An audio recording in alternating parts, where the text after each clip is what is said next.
Let's get kicked off. I got the freaking jersey on. We're going. We're out here. Oh, it's Jersey Day. Yes, Herbo to sir. Metcalf. Oh, that's a good fantasy football. Uh, st- well, I guess it's not a stack, but combo right there. Herbert and DK Metcalf. Anyways, what are we at? Episode 68 of the Ballinesian podcast. Welcome everyone. Forced Down Dodalau is going to be joining us here shortly. But let's get this episode underway. I am Lance Falitongo. I'm Mike Fiso. And yeah, we're here to talk everything sports, news, life. We got some sports news. Travis Kelce just today hyperextended his knee in practice and Man down. may not be around for week one. May miss a couple more weeks. This is somebody that hasn't missed a game in I don't think a game due to injury in like 10 years or however long he's been playing. So it's a real big it's real big news. If you have Travis Kelce on your team, what do you think people should do? Like just trade him Uh, away right now or hold on, don't panic? What do you think? well, first thing you're gonna want to do is respond to all the haters that have reached out. I'm sure everyone who I did it myself.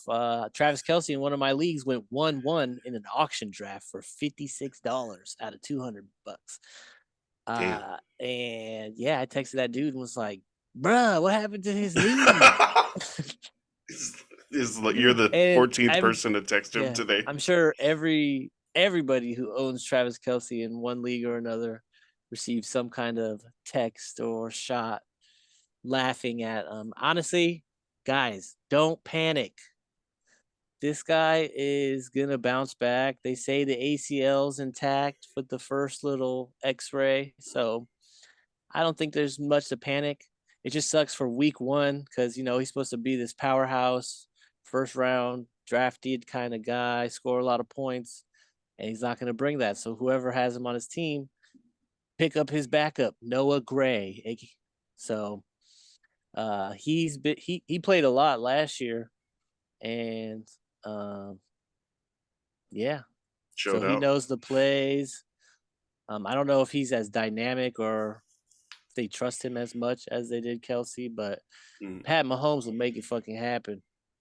So Yeah, this guy got $500 million or yeah, $500 million contract. Patrick Mahomes is supposed to be able to elevate the play of regular skill players, which he's gonna have to do because Noah Gray, I think he was drafted like in the middle to early rounds, second, third, fourth area like that, um, in 2021.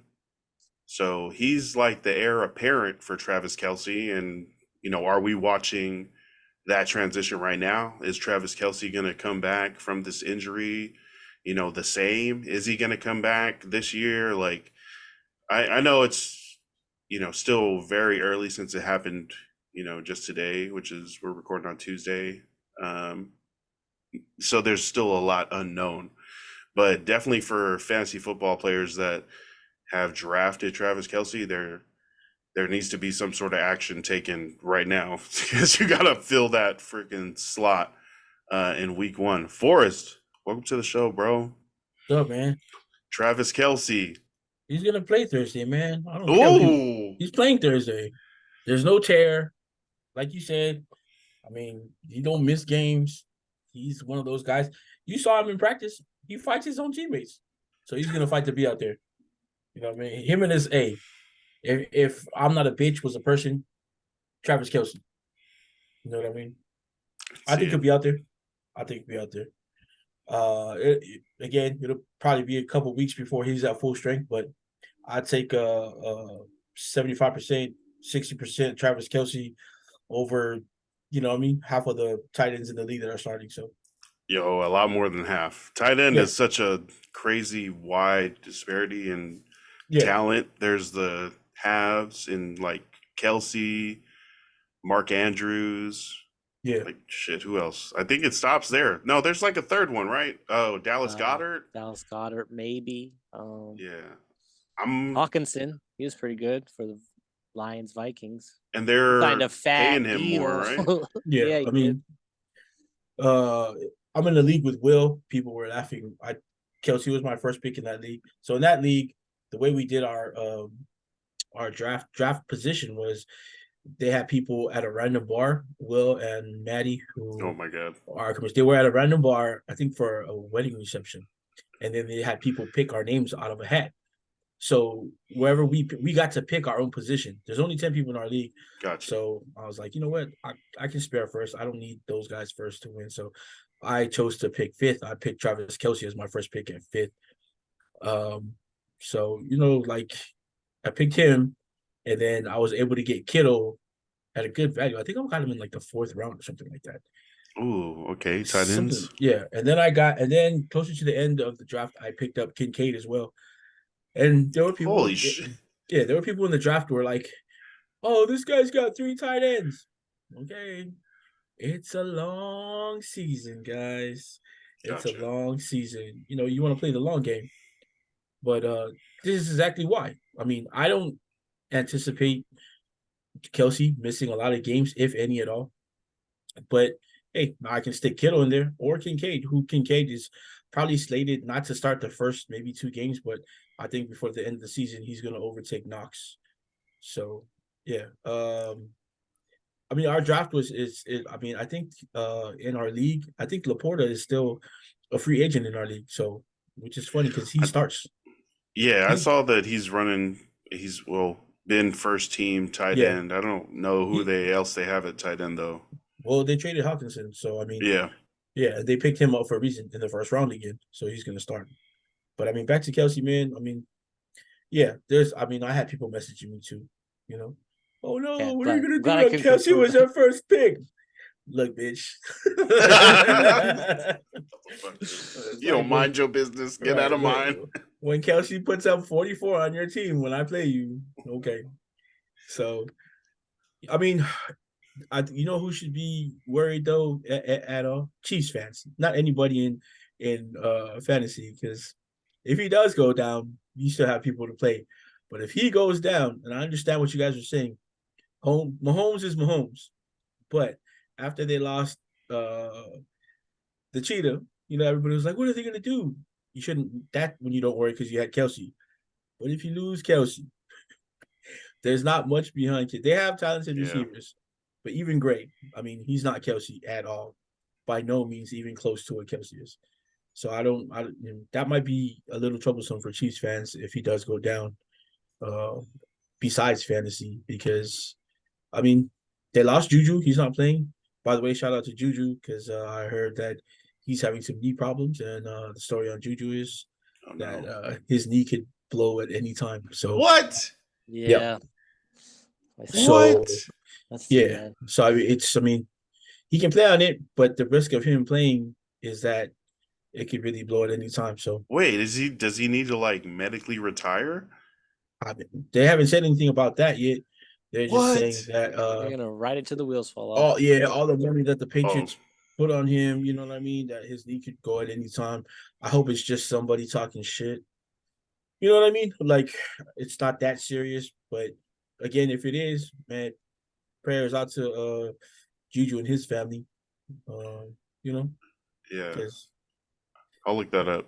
Well, good job on getting the bag, man. Good job on getting the bag. And a ring. Right. Oh, Juju cashed in. Champion. You did it. For us as Polynesians, he's a much greater person off the field than he is on for the Polynesian community. He does a lot out there people don't see. He's got his foundation, who, by the way, helped out Tafuna High School a couple weeks ago when they were out in California, playing teams from California. He got them some gift bags from Adidas. He paid for their night out at Dave & Buster's and shot them. He wanted to be there in person, but he couldn't. So he shot them a message, which is cool. If I'm playing high school football at American Samoa and I get a personal video message from Juju Schuster, you know what I mean? I'm going home and lit. Yeah, I can tell everybody that. But again, back to what we were talking about. If you're in fantasy, like Mike said, don't worry. Don't worry. There's no damage to any of the ACLs, MCLs, the rest of the CLs. in his L's, knee. You know what I mean? the L's are intact. Right, right. So yeah, don't go overboard. People are messaging you to trade him or to drop him, or you're thinking of dropping him. You're stupid. Oh, no drops. No, Don't no drop. way should you be dropping Travis Kelce over this injury news. No, no, not at all. There's no word on it being so bad that it's gonna, sit him for the whole season or anything like that. Even if that does eventually happen, you shouldn't drop him. If you're gonna trade him, obviously everyone in your league knows this information about Kelsey's, being hurt today, so they're gonna try to get him for cheap.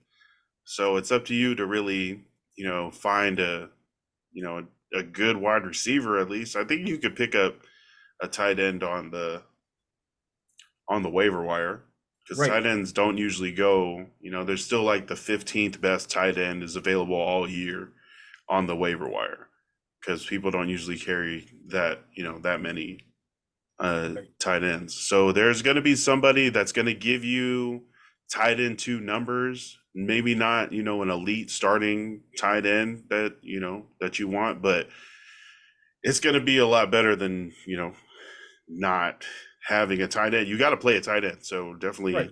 If you can get get one 9 suited points up. out of your tight end, you're good. Oh, 9 that's points. great. Yeah. Yeah. I think what do you guys think the threshold is points wise for a player for you to be like not upset that you started them?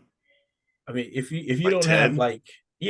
if you don't have Kelce, Waller, uh Kittle, those guys that are elite tight ends, if you can get like 9, 10 points out of your tight end, that's an amazing tight. You know what I mean? Yeah. Yeah, That's pretty good. that's pretty good. Yeah, I'd go with that. Yeah. Yeah, it sucks. But yeah, I think the biggest question is going to be whether you hold on to him and play, somebody else for the time being until Travis Kelce, gets right, however long that's going to be, however many weeks, or you trade him away, for to help a different position and then pick up somebody on the waiver wire. Oh, it sounds like either way you're going to be having to pick up somebody on the waiver wire. Just yeah, Kelsey's going to be all right. And they're the other skill players in Kansas City: Kadarius Toney, Marquez Valdez-Scantling, backup tight end Noah Gray, Isaiah Pacheco. I think they got Rashee Rice was a rookie wide Uh receiver they drafted, what is and it's Skyler? Sky Moore from Yeah. last year. Yeah, Sky Oh Moore. man, and I it's if Andy if Reid. So yeah, it feels like the offense is still got a chance to be good. Andy Reid and Patrick Mahomes. I mean, I think if Mahomes had the 3 of us and he was throwing to us, what I mean, they still win. Yeah. Yeah, he's still Just average stand like near the out of 300 bounds. yards. Right. I'm like, right quick. I'm stepping out. Please don't hit me. Don't hit me. You need 2 yards? Give me 2. Throw me at 2 yards, I'm gonna duck down. We're good. Yeah, that's the latest we've heard from the football. NFL getting ready to start this weekend. Oh man, no way, Thursday. man. Did you not see? Oh, I cannot go a preseason without drama. We had AB, and now we have Chandler Jones. Something Oh my man. God. that Something's is in the water, bro. I don't know, but I mean, again, because that's weird. And now he's deleted all of them, so there has to be something going on. I'm not gonna totally not blame the Raiders organization because got to be at least some kind of truth to what Chandler Jones was saying. Something that got him locked out of the building. Right. So what happened today? He tried to go work out at the Raiders tried facility. To go work out the Raiders facility. Said they locked him out. Said he called both the GM and the head coach. Still couldn't get in, and then he starts just going on off, just really off, like out of nowhere. But if you're the only dude saying this, it's weird. You know what I mean? Why? Like, if there's other people working out, I read this in a post. If there's other dudes working out, wouldn't they come open the door for you? And it was a holiday yesterday. I don't know too many people were in Right. I don't know. It just seems weird also that all of a sudden he deletes all his tweets. And this fool want to say something like, where's AB and what's his Alden Smith? I want to talk to those two. You weirdo. Wow. You weirdo. It says in a text that Chandler Jones posted that he sent to the coach, it says, "It's a shame that I'm a top athlete with 112 sacks in the NFL and I have to go to a local gym to work out during the season for no apparent reason. This is wild to me, Josh, and you know it. You need to do what's right. Wait, is Chandler Jones trying to get some money right now? Is he like have a contract extension coming up? Are they Yeah, not? because It's it not was working. it was two. Actually, no, I think he has one more on the contract.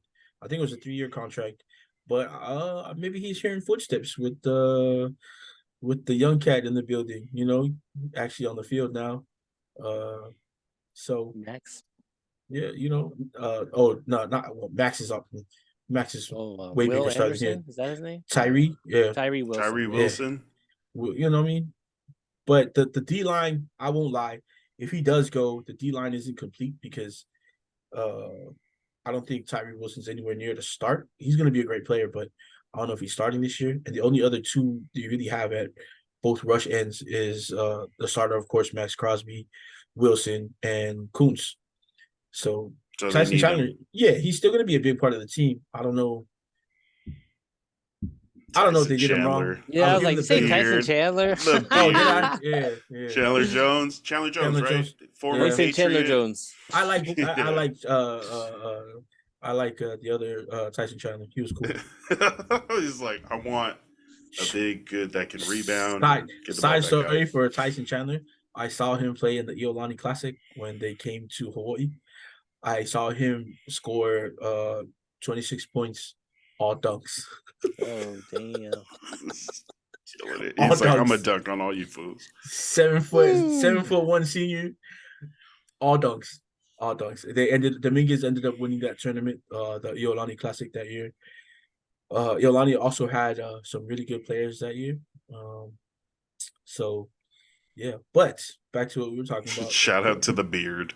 Right. Yeah, it's just You don't think this is like a mix up? Maybe like they weren't expecting anybody on Labor Day. so and that's there what was I'm like saying. a key I'm not fob problem. I'm not saying there's like the organization doesn't if it's something like that, yeah, organization's fault, or maybe like they also just restructured Jimmy Garoppolo's, G, yeah, they freed up restructured his 17 million. 17 mil. That's crazy that you can restructure. I want to know what they did to get for the cap space for this year's cap space. Because his leg is that means fucked you up. guys are locked in So for there has longer for than next year? 1 year. Like it's That- gonna be Oh, it damn. extends. So I mean, like Ooh. that could be 17 good mil. though. That means that they believe in him, kind of. Well, I'm saying, would you That rather too. have like I- Jimmy if- G on his third try at being a starting quarterback, or would you have That doesn't Caleb necessarily mean. Williams? I would say That's it's what like I'm saying. 2.5. So it doesn't mean necessarily that he's going to Damn. be the starter there. Just Oh, means that okay. he's going to be there. I mean, Jimmy G as a backup to a young quarterback, I'd love that. Oh, the new AOC. That's what they're calling him. Yeah, he's pretty Jimmy- dope. If Aiden O'Connell works out, I wouldn't be mad because again. Yeah. I'm one of those guys like it's preseason. I will talk shit about your team if we beat you in preseason though. It's like But it was a game. You were Right. trying, right? and then if your team beats us, I'm gonna be the same as you. Like, bro, it's only preseason. You know, I'm hearing that they might trade Chandler Jones for like Chris Jones or Nick Bosa. So that's what I heard. Oh, disgruntled D lineman. But I heard Bosa might be getting a contract soon, so that might not be. That'd be great for the. I just saw something that said like 28 of the other 31 teams are willing to pay Nick Bosa whatever the fuck he wants. So that's putting pressures on the Niners to like actually go through and So what's the one pay team full price. that's not? You know what it is? The Seahawks. This is Seahawks. Except I would trade the house for fucking Nick Bosa for real. That guy's a monster. Yeah, it's him. Chris Jones also not returning to the. I've seen Travis Kelce on his show, like asking him to come back. Please, Chris, big dog, we need you. They made a trade with us early. It's nothing big. Like it's not like some dude that's gonna come over there and take off. But they traded with the Raiders. I think we got a 4th round pick, and we gave them Neil Farrell, a defensive tackle out of LSU, who was a part-time starter for the Raiders last year. Good size. He was pretty good at LSU, so I know they're getting ready to at least not be with Chris Jones for like at least a few games because they're picking up D tackles to solidify. that line. But Chris Jones would, wow, if the Raiders were to pull that off with the 17 mil and Chandler Jones trade, that'd be great for that D line. I know I don't when people tank, fine. I know they're like maybe in their mind they're gonna tank and get the first pick, but I know the guys on the field are still gonna try to play. So the Raiders are no different. I don't think they're tanking this year, but I think both McDaniels and Ziegler are in it for the long haul. Like I know they're gonna try and win this year, but I think their plan is to build this team. I think they're still in a rebuild mode. Not too much of a rebuild because they still got guys, but realistically, if I'm the GM of the Raiders and the coach, I'm gonna try to win a championship this year. Of course, that's my job. But at the same time, my mindset is really to get guys in there and prepare for maybe the next season to win, Which like to go hard at a championship. do you think either of those two is on the hot seat this year? I Like, there's don't. a chance that they get fired. I feel like I don't. McDaniel should have been fired last year. I don't. You see, and that's the thing. I mean, that's the way the league is this year. Well, not this year, but the Recently, modern day yeah. league. Yeah, the modern day league now is win now, as opposed to years before where uh a continuity in the organization was what you wanted because that's how you win. Mhm. You form familiar habits, familiar offense, a familiar defense. It's hard to win when you have a new coach coming in with a new system. You know, uh, then those guys want their own, just like how the Raiders.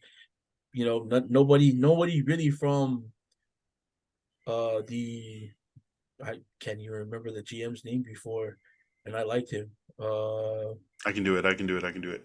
He's an analyst on Mike Mayock. Mike Mayock. I like Mike Mayock.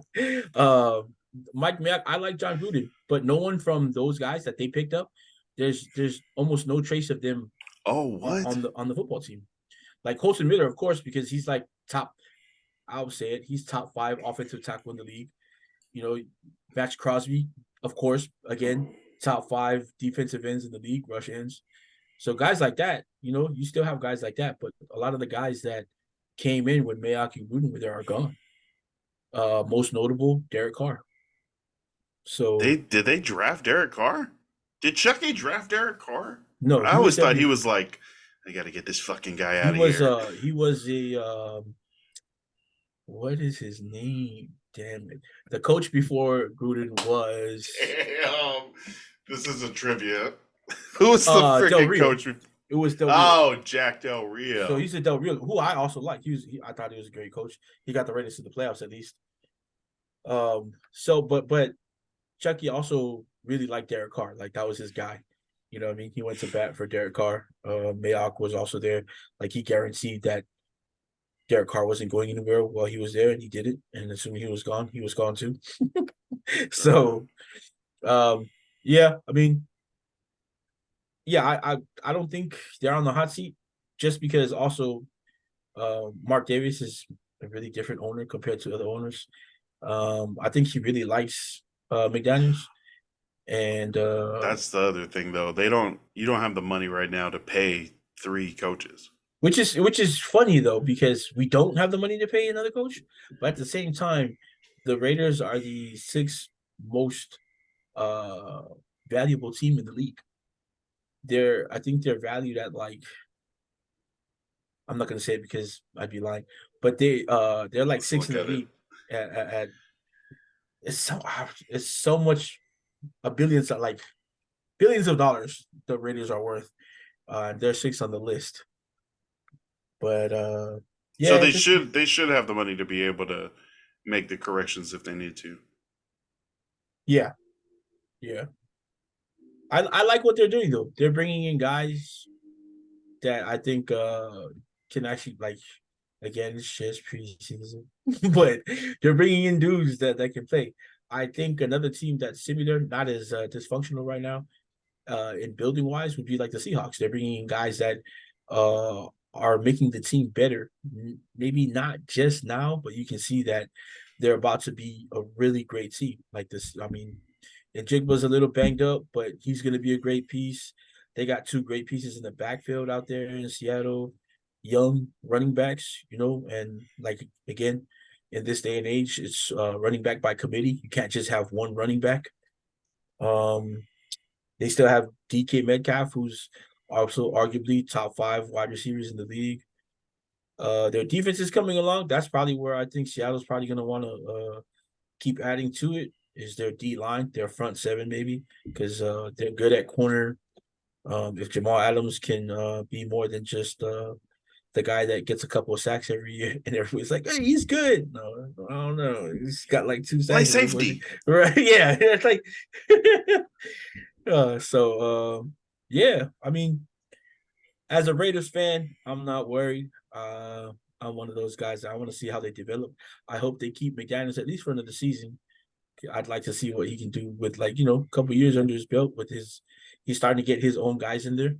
Excited to see Tyree play at defensive end. We seen that clip, Lance, where he just kind of bullied that offensive tackle. He went past the quarterback, but that if I'm that offensive tackle, I'm telling everybody in the film room, please delete that. Don't show anybody that, please. Yo, he so strongly pushed the tackle into the middle of the pocket. Right. So Right quickly that the quarterback just kind of had to take another couple steps back and float out to the right. But yeah, he bulldozed the shit out of that tackle, but the quarterback got out of the way. Speaking of Seattle, sorry, Mike, can you say something? I think you might be muted. Yes, sir. Yeah. Oh, there you go. Yeah. Most exciting part for the Seahawks this season for you here at the beginning of the year. What are you most excited about? The offense, defense, Pete Carroll's bubblegum? What is... Man, honestly, I'm nervous. Oh. I feel like it has to go right. Otherwise, we're going to suck. I think I'm most excited maybe for passing touchdowns. I think we're going to score a lot of touchdowns through the air. K9 fans, he'll get the yards. I don't know if he'll get the tutties. He doesn't do a lot of catching out of the backfield. I know Zach Charbonnet is a little better at that. So we'll just see. I'm mostly excited, for the offense. Defense, worried. Like I said, I'd be down for a Jamal Adams for Chris Jones and maybe something else. I don't think that would happen, though, because they probably don't want Jamal Adams. So we'll just say, I'll trade everybody except for DK. Everybody except for him. Everybody else can go. I would trade for Nick Bosa or Chris Jones. Is there any news on Pete Carroll eventually retiring or being asked to leave, or is he ready to do another 12 years? I mean, I don't know if you guys saw the footage of him at playing quarterback. Yeah, playing quarterback, bro. He's better than I would say 90% of the world. And he's like what, 72? Yeah. Like, dude is ancient, but he doesn't seem old. I honestly feel he's 71, about to be 72 this year. I honestly feel like we're gonna win. If we win the Super Bowl, he would just be like, yeah, in the ground, and then RIP. And that's how he would want to go. So I mean, if we keep having successful years, like over 500 playoff years, I don't see any reason why he needs to leave. His system has been working for us. The culture that he's brought to Seattle, especially like after the Holmgren years and then the transitional, I forgot what Jim Mora years. Well, what do you guys think? I feel like he's the only college coach to have a sustained NFL coaching career. What do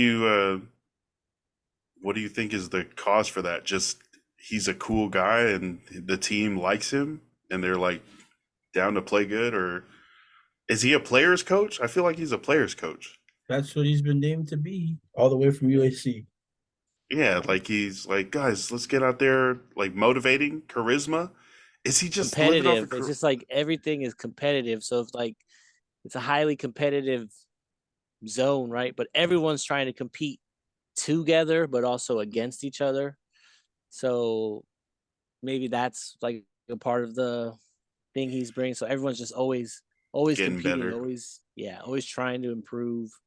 I remember like Richard Sherman, he said like he didn't, he got tired, he got old, it got played out for him, and then we traded his ass. So Down.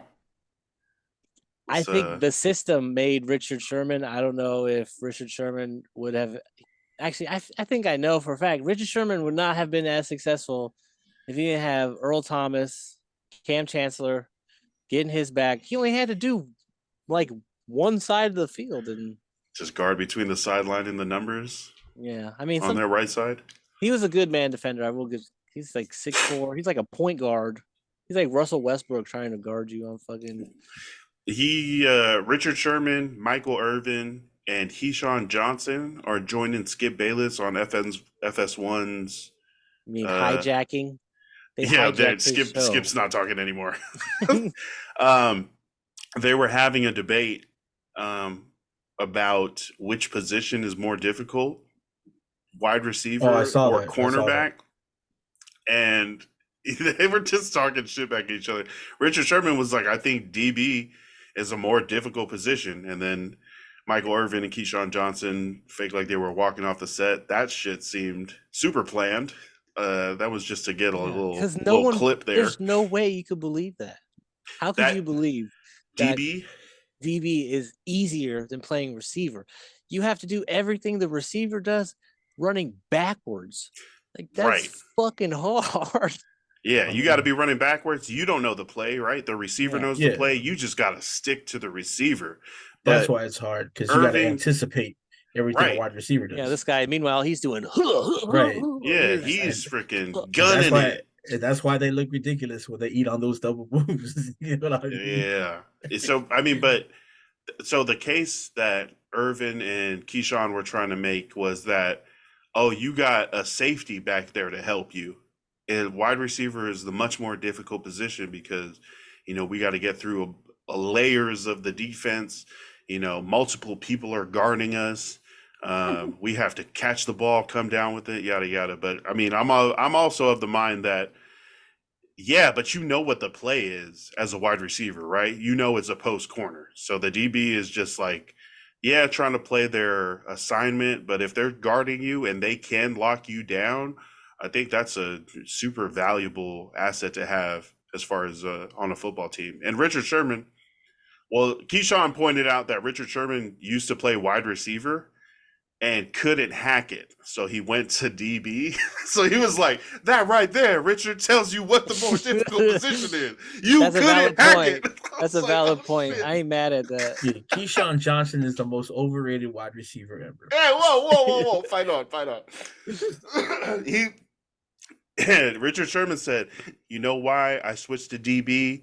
It's not because I didn't have the physical talent or the frame or anything, because I didn't want someone else to affect my ability to play the ball. I didn't want to have a bad quarterback affect me like that. I wanted to be able to affect the game by myself, put my hands on the game, put my fingerprints on the game.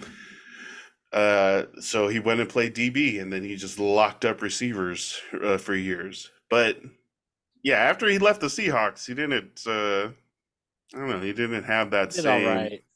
He was with the Niners, right? So yeah, Raider. Yeah, he's and now he's on TV. Now they're all on TV. It's gonna be good. Or he should. They just allow anybody on TV these days, bro. Yeah. And Shannon Sharp is over here on First Take with Stephen A. calling him Skip. Oh, Skip. no. Yes, that who had the name tag on here. Stephen A. put a name tag on today. He was like, just so you don't confuse me for anybody else. So I'm sorry, Skip. Oh, Stephen A. I'm so sorry. Yeah, TV is everybody's just switching up right now, trying to get that bag. The beginning of football season. Did you guys have any other football drafts or fantasy football drafts? I did. I had two. 2 more since your the trip? Yeah, I had 2 yesterday. Oh, damn. Were I'm they done both with two. auction or did you have to do any snakes? Oh, I lied. One was yesterday, one was Sunday. The Sunday one was auction. Um, I did all right. Like I said, Travis Kelce went round one, pick one, first one nominated. So everybody jumped at him. For 56 out of $200? I believe so. Dang. Yeah, And it then was to crazy. be hurt. That's crazy. So yeah, I didn't do this on purpose, but I did draft a lot of Bengals. So the team is the Seattle Bengals. The Bengals. I got Mixon, I got Burrow, I got Higgins. Nice. Um, yeah, I was like, oh I wow, think Higgins is about to have a really good year this year. I hope so. I draft him every year, and he does like pretty good. Nothing to call him home about, but I got another draft tomorrow. I'm about to win that league. Hey, it's gonna be great. So tomorrow's draft, the Ballinesian fantasy football draft, we got one keeper. It's a oh, PPR tomorrow. league. It's pretty standard. One quarterback. I think this year there's gonna be 2 flex spots instead of 1, but it's not a super flex, so it's just another wide receiver, running back, or tight end. Right. My only gripe is that I was blackballed by the league and they made me draft 14 this year out of 14 people. And somehow I was telling Noah, we were joking about it. I was like, I didn't want to put it in the chat because people might think I was serious. I was like, you know what? I want to recount, man. How does the commissioner get second pick in the league? Hey, I got first pick. Exactly. Yo, so we had Yeah. 14 teams, and we're doing the toddler picks the names out of the hat, reverse order from 14th spot to the first Also- spot. Also, for context, I was talking about a shit before, like 2 minutes before Noah picked my name first at 14. Yeah, he's like, hey, don't write my name. Can you put my picture on it instead? And I know your baby can't read yet, but can you put my picture on it? Hey, Uncle Forrest. Oh, yeah. She picked Uncle Forrest first overall, so he ended up being the 14th pick in the draft. And then she lost interest hella. Like it was Real not quick. I couldn't Real quick. I had to like run around, chase her down. But I ended up getting the second pick. And then after some confirmation later that night, the guys that ended up with the first and third picks weren't rejoining the league this year. So we ended up just going with 12. But with those guys out, I ended up getting the first overall pick. So yeah, that didn't seem shady. Shady at all. Collusion. So what I did was like, look, guys, I know And it's it was weird. your baby who picked. It Is was this my correct? baby. Right? Oh I'm my the commissioner. god! Like, Collusion. and then he tried to make it better. so I was by like, switch- yo. He switched his name out with his cousin's name. Check it out. First and This second. is what I'm gonna do. I don't even want the first, overall pick. I'm willing to give it up. I'm gonna put everybody in the league's name on a wheel. We're gonna spin this wheel, and then whoever's name it lands on, I'm gonna switch picks with them. They'll get the first overall pick in the draft. I'll take whatever pick they have. Spun the wheel. Forrest was like, thanks, Commissioner. That's why you're the best. That's just, I don't want to be here in 14th place anyway. And I spun that wheel and ended up swapping picks with the second pick. So I just went back to 2.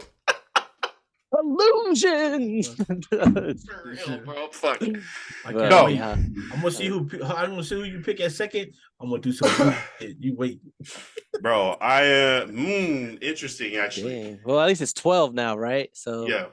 Not So Yeah, it's at gonna least it's be 12, yeah. Yeah, yo, yeah. 14 Which teams. is It funny was 'cause the hard last commissioner year. Forgot that we can't hear you, Lance, right now, so we're gonna talk anyway. I Oh, don't know my if you're bad. muted or if it's just a connection, but we can't hear you. So, Can you hear me now? oh yeah, the commissioner also I'm made me unstable. lead at first before it was 12. He made me think I was 12, so I was like, not bad. Then he goes, oh, sorry, we have 14 people in the league. I was like, wow. So I said Yo, I forgot. So after we pulled his name first, I was like, all right, 12, 11, 10, 9. I got down to 1, and there was the third person. I was like, Oh, right. We have 14 people in this league. Sorry, everyone. Your pick is shifting up 2 slots. And they were like, what? I was like, yep. See, this is what happens when you're not on your P's and Q's as a commissioner. People are going to be like, that's bullshit. And I'm like, oh, no, that's fine. Yeah, I'm not sure what I'm going to do in that league. I need to look at who all the keepers are. And I know Justin Jefferson is gone, so he's not going to be my pick.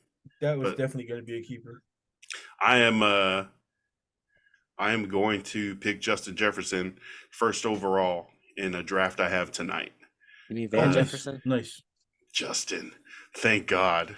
Van- not Van. Van Jefferson. Yeah. There's a video trending where the guy, like, they had the boards with the stickers, and he came out for 1-1, and they put it on all fucking hype and shit. It was like, yeah. Wow. Yeah. And then they looked, and they're like, oh my God, it's Van Jefferson. And then the guy's like, No. they're like, count it. If you guys were the commissioner, are I was you just about to running ask with you. that? Would you let him? Yeah. Would you let him be like, no, I don't know. I don't think that can just be a commissioner's call. That had to be a whole league vote, man. Oh Yes. man, I would say no. I'd say you got to run with it, bro. Especially the way you walked in, all big dick energy, Yeah. like If you were an swinging your asshole shit. Yep. If you were an asshole about it. Oh, Fucking well, hey, smack man. yourself in the face with it, huh, brother? That's a You good better hope point. Van Jefferson moves up to starter. Hey, Cooper But- Kupp's out for a couple weeks. I'm pretty sure everyone, like, if you put it to a vote, most people. Depends on how intense it is, right? If they're all casuals, they'd be like, "Oh, let him do it again." Yeah. Right. But if this is like But your if it- 10th year in this league, They'd probably make him pay money. What I'm saying is, I probably would let him do it again. Like, I'd be like, well, obviously he thought he was going for Justin Jefferson. But you make a good point that if he's an asshole doing cartwheels and like putting the sticker in people's faces on the way to the draft board, then I'm like, oh, you must have double checked that sticker then. Like, Right, we're good. We're going to roll with the Rams number 3 receiver first overall. Go ahead, put it on the board. do your thing, 21, do your Right. thing. That's too Bro. funny. Yeah, I'm taking Justin Jefferson, who for the last 3 years, has it been 3 years? He's been on somebody's team as a keeper, and he just got kicked off because of our keeper rules. Nice. You can't keep anyone more than 2 years. Oh, dope. So this is, I think, the first time he's been available on the market in this league, and yeah, I ended up getting the first pick. Shane's kid drew my name first out of a hat. So yeah, shout out to them. What is going on with that, dog? You and your name and hats. I swear, some fishy's going on. I smell something fishy, you know what I'm Right. saying? It was rigged, man. If my name got Hey. picked first, I should have been the first pick. That's what I thought was gonna happen. I literally was like, shouldn't he be number 1 then? That's what, I did the same thing in a different league. That's the same thing the first person said. It's like, wait, my name was picked first, so I should be first. I don't care if it's a baby. No. For real. They have an app for that, guys. You don't have to let it be that There you go. random when 12's it's yo not- baby. Right. Yeah, man. If Nora wasn't my niece. Off screen. All right, pick this one. This one Yeah. first. Last been training her the past month. It's like, look, get the one with the star on the back. Right. You like dinos? Look for the dino one. Dinosaur. Pick the dinosaur. 12's not too bad. I got back-to-back picks, so I'm gonna get a solid pick. It's gonna be a solid pick. 12 people, and then I get the best pick in the second round. So I'm not too mad about it. Who is your keeper?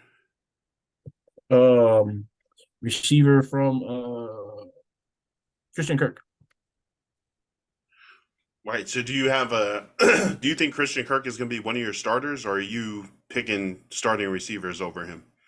I mean, he could be my flex as a starter because I got him in I think the 6th round last year, something. So I mean, it's really great value for me. I wasn't prepared to pick one of my first or second round picks as unless it was Justin Jefferson or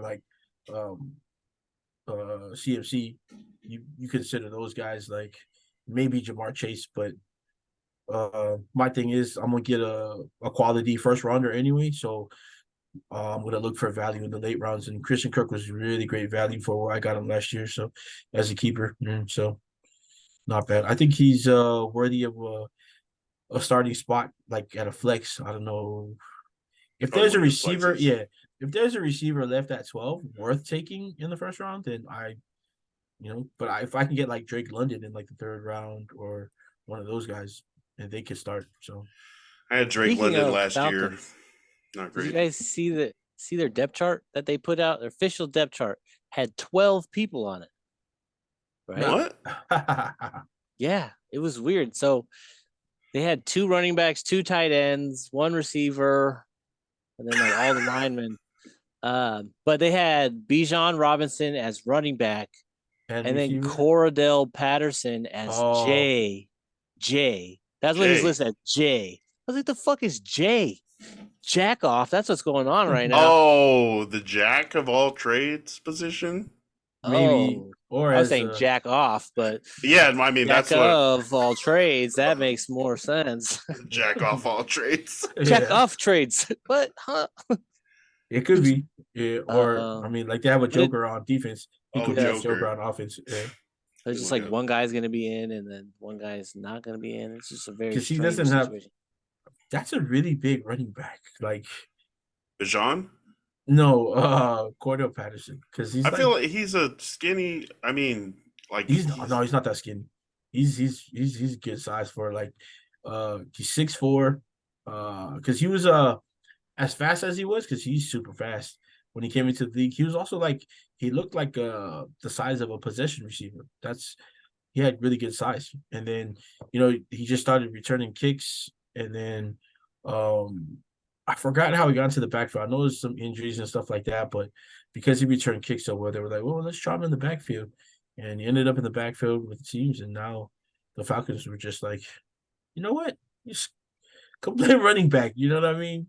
We'll just give you the ball and see what you can do with it. Run around and break loose. he's a football player, not Pretty necessarily. much. I mean, it's easier to just label him a Right. football player than any one position because you're right. He's also the size of a wide receiver, plays running back consistently. Also, And has special been a teams. career Probably- special teams, good special teams. Yeah, I was player. just about to say probably one of the better special teams players in the league. Yeah. If he's a returner, he's probably like top 5 as a returner in the league. Shit, you probably put him at corner too. Travis Hunter? Yeah. Henry. Travis Hunter. When we Hunter. get to Hunter. that, I have thoughts on that for you. Bro, let's start. Hey, Colorado winning No. their game versus TCU I'll give them in flowers prime to- time. Hey, they won one game last year. All they did was match their winning total from last year. Oh, you don't believe? Do you not believe? No, I don't. Play my theme music. Bro, that shit went hard. I'm not a believer yet, but I see what they're doing. They're definitely Deion Sanders and Colorado definitely have the eyes right now on them, and they believe, and they showed that they can win. They were freaking a 21 point underdog, 26 point underdog. They're a 20 plus point underdog versus TCU, who was in the national championship last year, But and they ended up going down to Texas and beating them. Those are guys who sit back and make those odds because they're trying to make money. Yeah, If they're you- trying to if you- finesse it. If you talk a lot of there's a lot of coaches that were like, TCU's definitely not the same team as they were. They're not horrible, but they're not the same team that went to the championship. They don't have their quarterback. They lost their top wide receiver, lost a bunch of guys on defense. Not the same team. They weren't even the team when they went to the championship game. Obviously, we saw them get beat handfully. You know what I mean? Yeah. Shedeur Sanders, great quarterback. I think he can play. Obviously, improving, but a lot of those yards were yards after catch that he got in the game. You said Shadur, what is it? Shadur? Shadur. Shadur? Yeah, Shadur kid. I don't know. Wait, what? Do you not like this kid? Did he do something?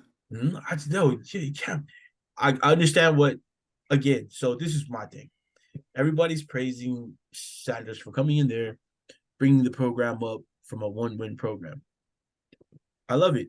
I'm all for it. I love stories like that. But he didn't do it with the guys that were on the team. He kicked half of those kids off the team. Not like Yeah. Yeah, because they only got one win last year. They're fucking dog shit. I feel it. But you can't praise this guy for being he went and took players from other teams that weren't guys that were sitting on the bench. He went and stole starters from other teams. Obviously, they left on their own because they wanted to go with him. But don't tell me that he came in and built this program up from the ground up because he did it. He went and got players. He's got a team full of mercenaries, pretty much, that came and he's, his son was already a good quarterback too. A lot of the stuff that they were talking about, like, oh, we keep receipts, a couple people were saying stuff. A lot of other people believed in them. A lot of other people were high on his son being the quarterback and were hyped that he was going to be the coach. But for you to come on and be like, we keep receipts, so we're doing all this. Go like, bro, you have a TV show. That's what I'm saying. Like, everyone's rooting for you. That's what I'm saying. Fucking like, boo. You over here, and I get it. Sometimes people need that to motivate them to win, but you don't. And then again, you go in, your son, you guys talk shit. My son could never know. A lot of people like your son, but again, also the running back that was supposedly that had committed to Notre Dame, Dylan Edwards, also committed to Oregon at one time, decided to go to Colorado. Every ball that he caught and took yards after catch, man, he's pretty fast. He's going to be really good. Dylan Edwards, the receivers as well, yards after catch. Travis Hunter, people talk about how Travis Hunter, he's a really great kid. Probably should be considered for the Heisman, but again, it's one game. You played TCU, great team. Okay, build on that. But you wait. Oregon destroyed Portland State. And that's what they were supposed to do. 81-7 or something? 81-7. That's what you're supposed to do. Poor Puddles, the duck, had to do like 5,000 push-ups. Something like that. And again, if you're a Ducks fan and you play for the Ducks, shame on you for doing that to Portland State. Leave them alone. Right. Oh, yeah, that's your guys' shit. It's your hometown team, right? Shame on you. You guys live in the same state. God damn it. Hey, didn't Portland State beat Gonzaga last year in the women's WCC championship? I don't know. I think so. I don't know. There was sounds of the women's team. We're not cheering for the Lady Ducks anymore because Tahina Paopao has transferred to South Carolina. So we are now South Carolina Gamecock fans. Don't worry, just for 1 year. And then we're back. Oh, yeah. Katie Fiso's tapping in. Yeah. As soon as Katie gets to Oregon, we're back at Oregon too. Bro, can you talk about what Katie did this past week? Yeah, let everybody know, man. Be proud. All right, yeah. So I don't know if all my shout outs are usually for like my little siblings and cousins and stuff because they're just doing amazing things in the sports world. My sister, Katie, was selected to play on the U18 FIBA 3-on-3 tournament or whatever. She got to travel to Hungary, which was super cool, and play pretty much the top girls in every country. They had a really hard group stage too. It was them, Germany, France, Brazil. Did they play someone from the Congo? Hungary. Oh, okay. No, I don't think so. And then after they won the group stage, and they played Mongolia. Oh, yep. And then Japan. And both those games were super close. I was getting worried. And then got to play France in the final and won. So my sister got a little gold medal, which is really tight. Super proud of her. Man, I was waking up at 2:50 a.m. to watch these games because it's like 9-hour time difference. And yeah, it's really cool seeing her compete on that level. That's dope. Succeed as well. It's like, golly. Just in case for any of you track stars out there that are trying to say that basketball players don't win world championships, in your face. World champions of what? The United States? No, of the world. The world, stupid. That's why Of the people from other world. countries come to play in the NBA. Dummy. Bro. The Yeah. FIBA, the U18 FIBA 3-on-3 World Championship. Yeah, That's crazy. that's big stuff. Congrats to Man. Katie Fiso and the Thank you. team. Yeah. She must Yeah, have had a yeah. lot of fun, man, because when I coaching the under-19 girls from American Samoa, we went out to Fiji to play, and those are fun tournaments, man, and just to be a part of, like, it's crazy. And then the girls get to say that they played against, like, future WNBA stars, future world stars that play in other countries. Yeah. Um, yeah, it was fun as a coach. It's great to see your players get out there, and I know I watched like some of the highlights for Katie and her teammates. They look good. 3-on-3 is fairly new thing right now for FIBA, which is great. And America's dominating right now in those 3-on-3 tournaments, which is cool. And it's great to know that Katie won, who's your sibling. That's mean a direct like connection to us. That's super dope. I'm hyped for you and your family. But also, it's another Polynesian out there. That's crazy. Like, you don't hear a lot of that, like, on Team USA's. Yeah, world stage, Right, right. Like, we got our players. We got teams. We play in the South Pacific games, which also gives us a chance to play for a chance to be in the Olympics. We haven't made it yet to the Olympics, but we do have multiple championships, American Samoa in the South Pacific games. So to see your sister on that stage, that's crazy. To see Tahina also pop out with the Team USA, the older girls. She's at tryouts and on the select team. That's cool to see. So, and then we got Elisa Pili at Utah. Hopefully she gets a chance to be selected to try out for one of these USA teams. But I mean, knowing Katie's going to be close to home next year for you guys at Oregon, it's going to be dope. We're going to have to make a trip down there. Like, Yeah, get some tickets and yeah, get I a don't know follow if up in they, there. right. I don't know if they tailgate at basketball games, but be Oh, we prepared can do for that. right. Be prepared for a bunch of Samoans yelling outside of basketball at the gym down in Eugene when Yeah, super Oregon excited plays. Yeah, so for that's all dope, that. man. Congratulations to Katie, you and your family, Thank man. you That's guys. dope. Yeah, she's doing it. Yeah, so now next goal, state championship, and There's gonna be then 4 in a row, 4 state championships. 3 for her, and then my sister won the one before that. So That's dope. yeah, it would be 4. They didn't have one because of COVID, so Oh, there's Well, you know what? If they won the other two, we got to give her that one off of default. yeah. You know yeah. what I mean? You would Default. have won that one. You can I know. put an asterisk by. I don't care. Just give it to Only me. lost one game in high school ever. Let me ask you guys a question about Oprah and The Rock. You guys you guys see the People Spun to Maui Yes. post that Oprah Winfrey and Dwayne Johnson recently made a video about, talking about this fund that they're creating and donating $10 million of their own money to, is going to be able to collect people's donations and give it directly to families in Maui and Hawaii that need it. I need to do some more digging on this, but just off the top, what are your guys' reactions to this? 10 million each or 10 million total. That's awesome. But No. I mean, when you have $1 billion, 10 million ain't shit. All right, let's just start there. 10 of 1,000 millions that you have at least. It's $1,200. I don't know how they came up with that. Is They're it giving like people per $1,200 a house? month. Yeah, every 30 days. Is it per house or is it per person? I'm on their FAQ. Any adult who's 18 or older who is not able to live in their primary residence due to the wildfires. This includes homeowners and renters. So, I mean, it's more than what the government's pushing out there. $700 one time.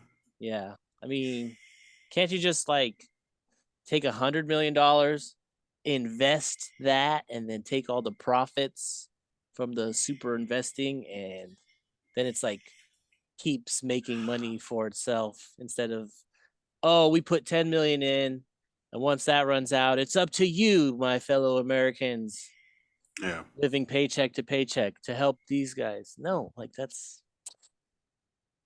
not ideal, but it is better than nothing, which is pretty much how I feel. Other than like donations and like GoFundMe's and stuff, there's not been a lot of big picture response. I think Bezos donated 100 million to one of the Red Cross or something. That's not shit because the Red Cross is super This is a scam, bro. corrupt too. Yeah, Red Cross is super corrupt too. My thing is, again, just like Mike, I mean, it is better than the government. I'm not as like critical as Mike is on them because no one else is giving. A lot of people are just like talking about giving, or we're gonna put on this benefit to give, or but they're directly giving. And to Oprah's credit, she has feet on the ground. You know, she's out there assessing things. Um, I can't speak to what she's doing, but I know there's a lot of stuff besides just the 10 million and the like the direct GoFundMe's to families that she's helping with. There's infrastructure that she's putting money towards as well while she's on the ground. Same with The Rock. Sorry, you know, we'll call him Dwayne Johnson. He deserves that. With Dwayne Johnson. What disgusts me is a lot of people who were like so like self-absorbed that they were like talking about how Dwayne's gonna give to these people, but he didn't give to this. He's not directly part, you know, like just never for our people. I love our people. I love our people. But it's one thing is just never good enough for them. You know what I mean? It's like he's got to do just so much more just to be like good enough for some of our people. Like I've seen some comments, not not as intelligent as how Mike put it, but they were like, you know, that's all he can do. That's all he can do for these people. That's weird. And then the people who were calling for Oprah to do something were like, whoa, well, she's only doing it because of this. She's doing something. She's out there. You know, you guys said she didn't want to be part of anything. Like you guys condemned her for being one of the richest people to have a house on Maui that wasn't doing anything. Meanwhile, she was on the ground at the time in Maui trying to assess things. You know, and I get it. People don't always see what's going on, but they're always you can't be so quick to put out stuff like that. Like that's I it's mean, responsible. so the numbers that I've heard a lot are that Oprah's a billionaire, right? So 10 million isn't anything. I'm looking up her net worth, $2.5 billion. So, I mean, if I'm, in charge of Oprah's money, I could definitely give a lot more than that. Definitely. Another number is that she has 1,000 acres of land on the island of Maui, and that she could use some of that land to literally give back to people so that they have a home, a place to build a home or something like that. 1,000 acres. I'm looking at Lahaina itself is about 6,000 acres, like the city. So she has, I mean, she doesn't have enough to cover like everything, if she were to give it out. But I'm sure she's not trying to give up the land that she's bought. No, As I'm she collects land. Like like, she said, how some girls collect shoes. oh She collects land, and that's like her Well, thing to do. if So you live in American Samoa, you know that land is power. So yeah, I'm not gonna name families, but because it's not a bad thing that I'm not naming families. It's just it's not my business too. But back in the day, um, we had stores. So like they have credit here these days. We people didn't have money in American Samoa, and what they would do, they would go to these general stores who are owned by families that own a lot of the land in Samoa nowadays, and they would give up land for things they needed for like funerals, which is a common practice even now. You know, if you like you need like uh iacongas and stuff like that or paelos for funerals, you don't have the money, you give up like something other than money. Back then it was land. And so now like the people in the American Samoa who I don't want to say in power because it just makes them sound kind of uh, like money power hungry. That's not really what it really was because it really helped a lot of people who didn't have money back then. They just turned in land.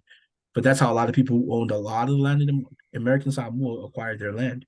It was, they turned in land. So Oprah knows land means power because one, people need land. You can always sell it, or two, you want to start building things and you don't have the land. It's hard to do things, and she has the land. To her credit, and I'm not a big Oprah supporter, but to her credit, I know she's given certain parts of the land to their schools because a lot of the kids in Lahaina couldn't get into other schools, so it's a problem because school started already. But there are charters who are putting up schools and they needed land, and I know from people who are in Maui, she's also giving certain parts of her property so they can build infrastructure right now, and just to get kids learning, so they can have something permanent. I guess there are always going to be people that don't think others are doing enough. No, But yeah, but then there's also people that like we know and respect that are like they're not doing enough at all. Like this is not a valid or a good enough attempt to help out. But I'm also of the mind that like at least they're freaking doing something. Like definitely don't see enough being done by the like FEMA or like the people that are supposed to help during disasters right now. It's just all the people like islanders taking care of themselves and their neighbors. Um, and I'm already feeling like it's the story of the Maui fires and the rebuild is already slipping from the public eye, so there's less coverage on it, but it's still going to be a long ass time before uh those cities and that island is anywhere close to normal. And hopefully during the rebuild and reconstruction there are excuse me, there are changes they can make to avoid stuff like this in the future, like land, water, all that type of stuff. Just it, it's it's gonna. it's businessed out. Like it's capitalism has Yeah, changed the laws, and it's starting to affect the land and the people, and it's the yeah. process is gonna be This is even the time for longer. change. This is a chance for change, is what I'm saying. Yeah, no, you're definitely right. Process is gonna be a little longer just because they're gonna have to wait for the land itself to heal from all the fire and for the toxins to get out of the land. So that's where I think they're gonna run into a lot of problems. Just like we've already seen, developers are gonna come in because they have the money to bring in like environmental teams who can help heal the land quicker than anything. So hopefully that's where they're gonna need help from, like people like Dwayne Johnson, Oprah, Jeff Bezos, guys who have influence other than the money, bigger influence than just money, to come in and tell developers, don't steal land. Don't come in and try to muscle people out of their land. So I know the governor was of Hawaii, Josh Green. Uh, yeah. Governor Green was saying, maybe this is a time for the Hawaiian government to step in and buy up land to protect it for the people. And I know people immediately were like, "What the fuck? No, Why would don't what? No, why would we buy we don't land you want stole? any government buying up our land right now." And Yeah, he's like, "Okay, exactly. moratorium, moratorium. Okay, okay, okay." Yeah. But back to Forrest, back to what you were saying about like you know Oprah buying land and Mike about Oprah collecting land. That's I feel like land is one of those things that you can use a lot of money on and it'll go up in value. It's like a good investment, right? If you have millions of dollars, you can buy Always. a big ass plot of land in like some secluded or rarefied area, and then I think it's just an investment strategy. It's always land is the reason why, like you just said, prime land is the reason why cost of living in Hawaii is so high. One, Yeah, yeah. people always want to live, if you live in the mainland, say you live in like North Dakota, tired of the like, where would you want to go? You know what I mean? For your whole life, snow, like, or Montana, where it's like below 5 degrees most of the time, like during winter. want to go to Hawaii, someplace like warm. yeah. Yep. And then people like in New York, you think about a getaway, island getaway, Hawaii. People want to buy land in Hawaii. They go there, they buy land, and developers they know that. So what they do is they go down there, and they're always trying to buy up the nicest land so they can sell to these people. But it also raises the price of everything because now rich people want to come to Hawaii, they'll pay anything they can pay, and developers know that, and they're gonna up their prices.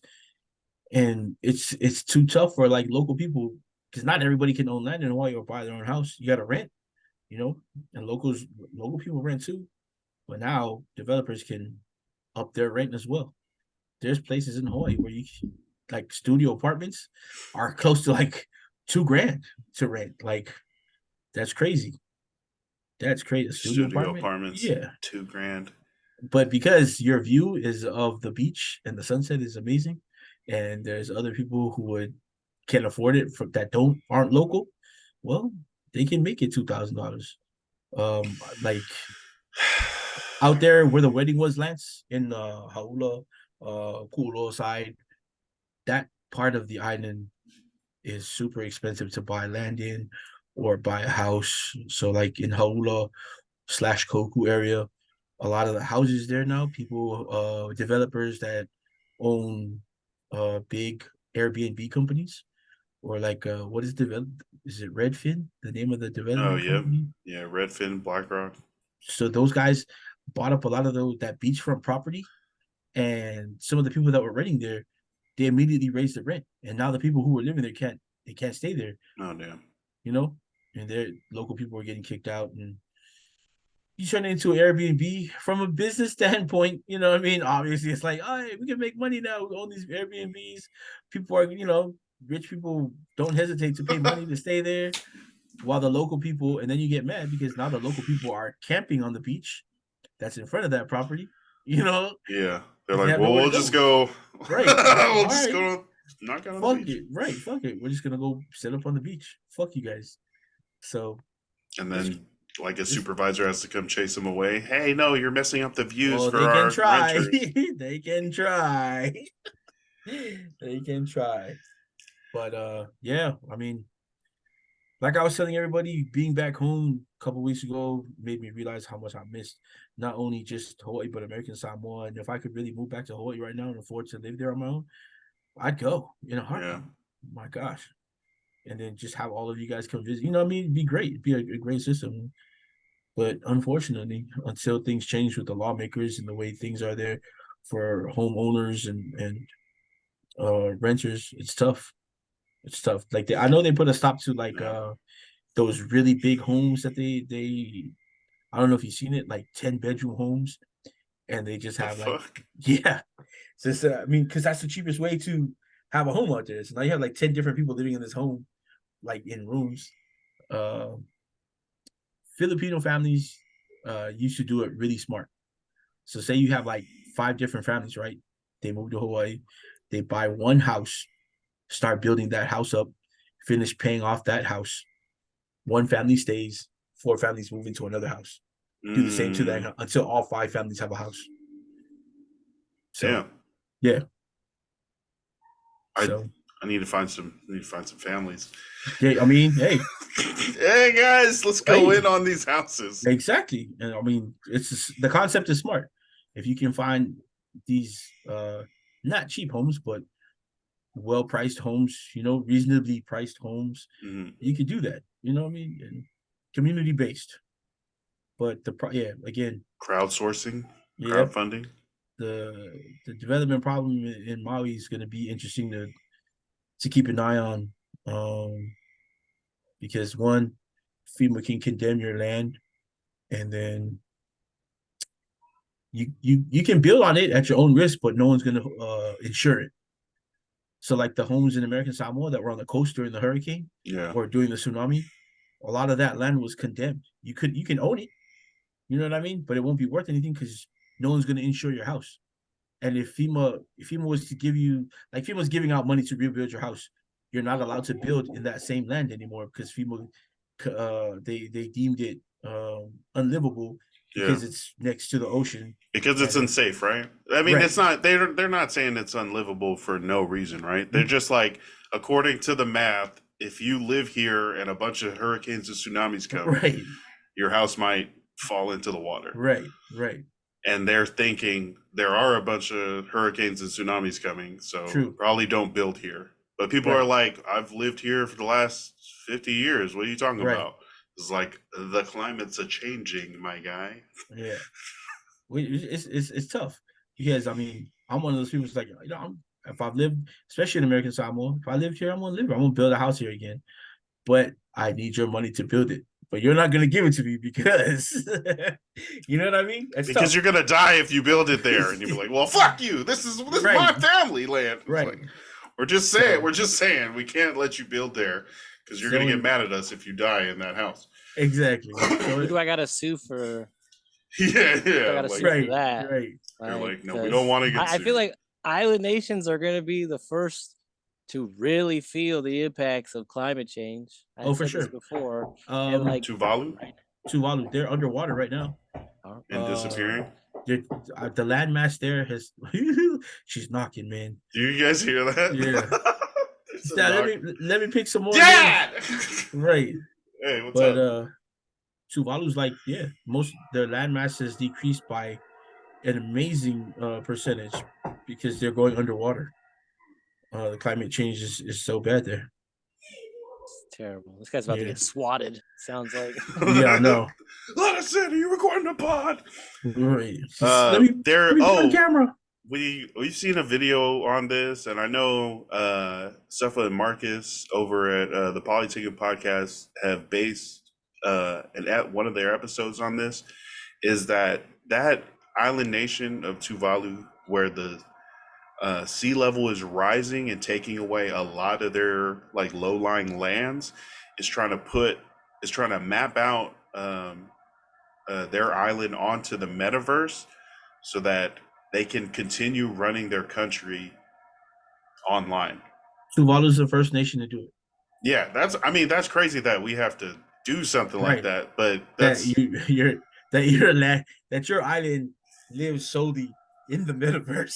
bro, yeah, and it's just gonna have to be people that live all across the world or whatever, because I mean you can't live on your sunken island anymore, right? So you got to move, right? You got to move to Hawaii, Samoa, Tonga, the States, Japan. You got to move somewhere else, and then you got to log in to go home, bro. You got to like put on the visor and the joysticks or whatever, just to be able to like walk around, the island you grew up on, because it doesn't exist anymore because water is rising.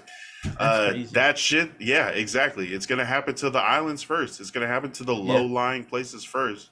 Yeah. And like the countries that have a more fortified position, America, I don't know where else has higher elevations, but they're not gonna be as worried about it because it's like whatever, it's not affecting us, some of California disappeared, but that's just the beach, that's just the liberals, that's Californians are weird. Yeah, they're gonna say shit like that. It's like, well, it's just a little bit, but yeah, I mean that we're the people that have to deal with climate change, like regardless of whether we contributed to it. We didn't. No. It's our generation that's got to. Swains Island is figure it out. They're dealing with it now too. Oh, what? Yeah, Swains, because they're smaller. Like just the islands there are smaller. Swains is just a little bit, right? Because it's flatter. Yeah, Swains. Tonga might be another country that's gonna get attacked soon by climate change because they're a flatter also land region. So that's why during hurricanes they get hit pretty bad because the mountains aren't like they don't have mountains like we do in Samoa and American Samoa. So climate change, yes, Mike, you are correct, because climate change, if you really want to see it, travel to the South Pacific or on the islands there. It's really, really visible. Solomon Islands also is dealing with that. So all those island nations right around that region, Tuvalu, the Swains, Solomon Island, places like that, Ponape, they're all dealing with it already. Which is scary to think because, American Samoa could be next real quick. real I quick. mean, American Samoa gets hit with a hurricane every year, right? And that's just the regular, Yeah, hurricane season. yeah, At least one, maybe just a big storm. right. But Maybe a it's tsunami. If we go yeah, I tsunami. mean, like we had that earthquake that one year, and then that tsunami came and messed up like the whole south side It's it's of the crazy to island. think that if that tsunami didn't happen, like they wouldn't have a lot of the, I Safety stuff. guess, a lot of the safety stuff, but more of the like the all the sensors now that track like the earthquakes and stuff like that. Because before, I mean, all of that stuff was happening before the tsunami. We just didn't know how many. Like, we didn't always get like the earthquake warning that okay, there might be a tsunami because there wasn't a tsunami for a long time before the tsunami that happened. Not recently, but uh, Damn, what was that? 10 years ago? something like that. More than Yeah. 10 years ago. Yeah. Oh my gosh, it feels like it was just yesterday, bro. Well, I mean, it always will because we were both on island at the time. I was But like, yeah, I woke up and I was like, why is the ceiling fan shaking? It's not even on. It's just like freaking going You were there? sideways. Bro, yeah, that shit was, I was on the way to work, yep, and it at was the early in the morning. roundabout, the cop was like, "Go back Get around." the fuck out of here. I was like, "I can't. I gotta go to Esplanade." And he was like, "Why?" Because they called us in. I'm a first responder. He was like, "Oh, all right." All So right, he let me you go go. in, and then we got in, and I was like, "What's going on?" Then they were talking about the tsunami, and then uh like dumb Samoan kids, not dumb Samoan, but like dumb, adolescent kids. And I wasn't adolescent, I was already older. Me and my friends worked at Aspo. One of them drove by in a pickup truck, and Aspo pickup truck was like, "Bro, jump in. Let's go see what's going on." So That's exactly what we did. right. So like four of us jumped in the truck and we're riding back to the truck.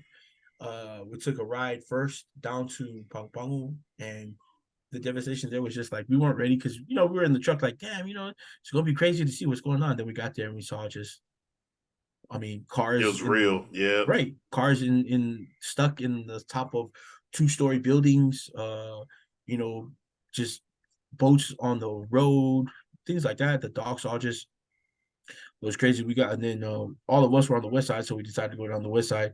Three of us were actually Damn. from Leonia, so we went down to Leonia where it was even worse. We got there, the bridge that you Yep. have to get across to go into Auma and places like that. That was totally gone. And then we went down just to walk around the sea. We ended up helping carrying I think she was like maybe a 6-year-old girl who had lost her life. We ended up having to carry her from the bridge to the ambulance because the ambulance couldn't come through. So just, I Damn. mean, it became real, like really fast. It became real quick.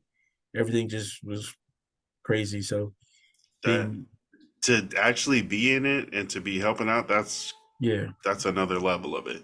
Because is we just heard about it, and then by the time we got down to Leona, it was kind of dried out. The bridge was gone. Obviously, people on the other side couldn't get across yeah. by car, but houses gone. Right, houses that were by the beach gone. To Like they listen just to, weren't there anymore. I was like, yeah, whoa, to shit listen looks to the cleared grown out. men that they were interviewing, grown men crying about how they were trying to save people because the water just came through. Like they were seeing people like in the water going right through their house trying to help people. Like, grown men just crying because they couldn't save people was crazy. And then just knowing the aftermath of everything, finding out the body count, and then knowing that you knew some of the people that lost their lives in that tsunami is crazy. And then now having to talk about things like climate change in the South Pacific and islands going under, and just the possibility of another tsunami or some kind of natural disaster like that. Like we just saw 2 hurricanes, one in California, which was unusual. Like, a hurricane in like LA, Yeah, that really, was weird. right? Florida, not too weird because Florida, where they are and the climate that's in Florida, how humid it is, you kind of expect them to have like a hurricane kind of like every year, just like Samoa and American Samoa. But their hurricanes are like, if yours is on 4, theirs is always on 10. Those hurricanes are like those are some really bad hurricanes that happen out there, like Florida, Cuba. that area of the world. Well, they get them so much more often.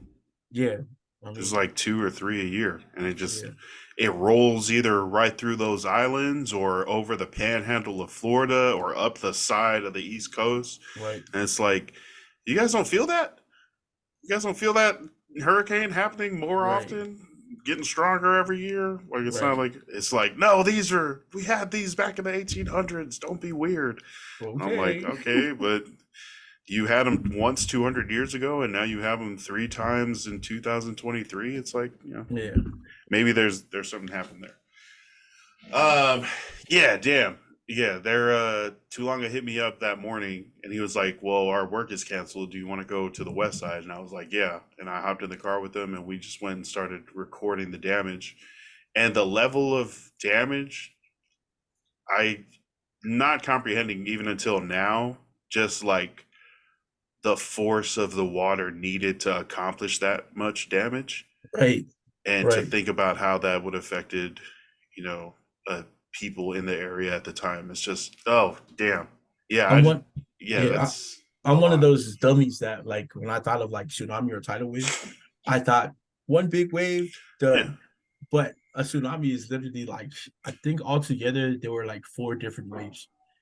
Oh, It's damn. yeah. So Just like the rushing up. right, Ugh. like just like the you're surfing, tide comes in, goes out, tide comes in, goes out. So but there was like 4 big waves, and then if you talk to the people that were actually there, uh, like horrifying stories, like you know, having to hold on to the top of a coconut tree that you could never reach if there was no tsunami, like one of the highest coconut trees, water goes away and you're there hanging on to the top of that coconut tree and you couldn't do anything. You're seeing people like, go by getting all the way out to sea. Damn. So that's crazy.